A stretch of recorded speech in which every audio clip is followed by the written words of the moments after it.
Hello everyone. Okay, so this week I'm here to talk about a new experiment.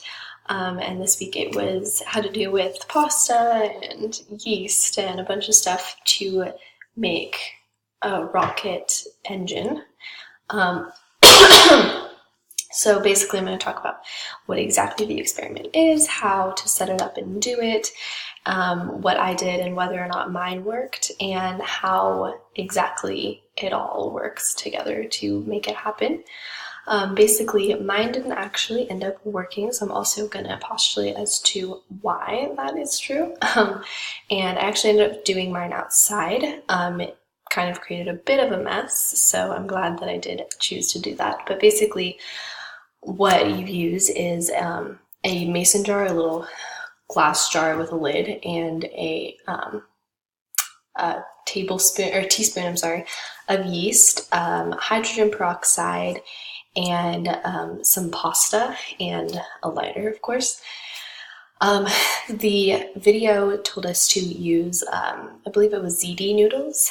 I didn't actually have those, but I researched the experiment elsewhere and found some other websites that also kind of gave instructions on how to do it, and they just all said basically any kind of tubular type of pasta, anything with that same or similar shape would work. So I actually ended up using this penny pasta.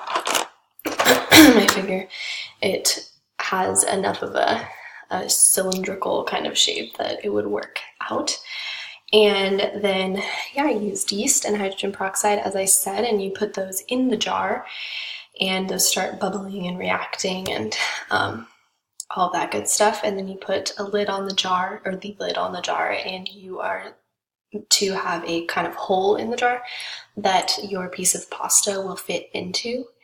And then you light that, and it's supposed to create this whole big cool reaction, and the pasta is supposed to light up quite aggressively, I suppose you could say.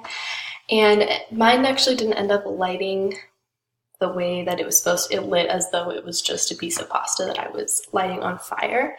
And the reason for this, that I think, is actually because of the yeast that I used. I just don't think that it ended up working, because I think it was an open yeast packet that was folded up in a bag that was airtight, but it was one that we had opened up and used for some other baking experience in the past, and that was the only yeast that I had at my house. I didn't actually even think that it would potentially be a problem, but that's really the only problem that I think could have resulted in my experiment not working, other than maybe it being the pasta, but I really think that the pasta shape was perfectly fine.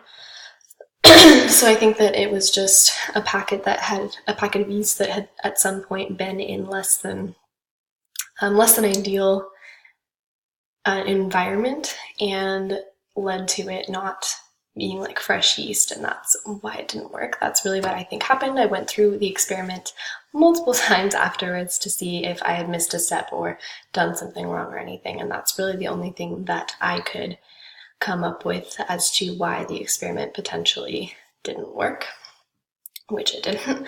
But basically, the reason that this experiment works if you do it all right, and it works if it actually ends up happening, is it's a kind of a cool experiment to do, and it looks like it would be potentially something that's a little complicated, but it's honestly pretty simple when you really get into the chemistry behind it all and why it happens.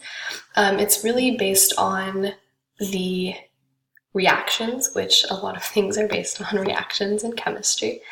But with this particular experiment, you're putting hydrogen peroxide in yeast in the jar, and that's really the key part, because that immediately starts bubbling, as you'll see if you look up any videos or you try to do the experiment yourself, it immediately starts reacting with each other. And that's really the key component of the experiment, and also that's kind of why I postulated that would potentially be the reason that it wouldn't have worked for me. But basically, the reaction between the yeast and the hydrogen peroxide kind of creates like a fuel almost. It's basically the reaction is sorry, the reaction is resulting in like pure oxygen being released, and the pure oxygen that's released ends up being the source of like the fuel, essentially. Sorry. So yeah, it's I found a website that says that I thought was interesting that said this, but the solid fuel source in conjunction with chemical decomposition is exactly the same concept as some multi-billion-dollar rocket engines use. So it's actually really cool, the thing that you're doing, and it's really just kind of creating and manipulating a situation to where you can utilize that specific reaction and the pure oxygen that it creates, the product, the pure oxygen. And yeah, it ends up kind of creating a bit of a rocket fuel engine kind of reaction, and it's just a fun thing to see and a cool way of kind of making the concept come to life in front of you.